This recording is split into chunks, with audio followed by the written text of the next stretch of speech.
আমার হাজব্যান্ড আমাকে অভদ্র ভাষায় গালিগালাজ করে আর সবার সামনে আমাকে ছোট করে। এক্ষেত্রে আমার করণীয় কি? আমাকে পরামর্শ দেবেন এবং আমার হাজব্যান্ডকে নসিহা করবেন প্লিজ। প্রথমত, গালি সর্বাবস্থায় খারাপ, সেটা ভদ্র ভাষায়, অভদ্র ভাষা যেটাই বলুন না কেন, সর্বাবস্থায় খারাপ এবং নিষিদ্ধ এবং নাজায়েজ এবং হারাম। সিবাবুল মুমিনি ফুসুক, নবী সাল্লাল্লাহু আলাইহি ওয়াসাল্লাম বলেছেন, কোনো ঈমানদারকে গালি দেওয়াটা গুনাহের কাজ। অতএব যিনি তার নিজের স্ত্রীকে এটি করছেন, তিনি ডাবল গুনাহ করছেন। একে তো একজন মুসলিমকে তিনি গালি দিচ্ছেন, দ্বিতীয়ত হলো স্ত্রী যাকে আল্লাহ তাআলা বলেছেন, যার সম্পর্কে আল্লাহ বলেছেন ওয়া আশিরুহুন্না বিল মারুফ, তোমরা তোমাদের স্ত্রীদের সাথে সুন্দরভাবে দিনাতিপাত করো, সেটার লঙ্ঘন তিনি করছেন। এজন্য তার উচিত ইস্তেগফার করা, তওবা করা। আর বোন, আপনাকে বলবো, আপনি সবর এবং ধৈর্যের মাধ্যমে এটা মোকাবিলার চেষ্টা করবেন, তাকে নাসিহা করে বোঝানো, অন্যদের মাধ্যমে বোঝানোর চেষ্টা করবেন, দোয়া করবেন আল্লাহর কাছে।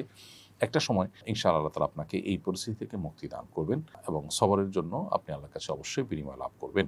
আল্লাহ তাআলা মানুষকে অনেকভাবে পরীক্ষা করেন। এই পরীক্ষা যদি আপনি উত্তীর্ণ হন, দেখা যাবে আপনার জন্য ভালো কিছু অপেক্ষা করছে দুনিয়া কিংবা আখিরাতে ইনশাআল্লাহ তাআলা।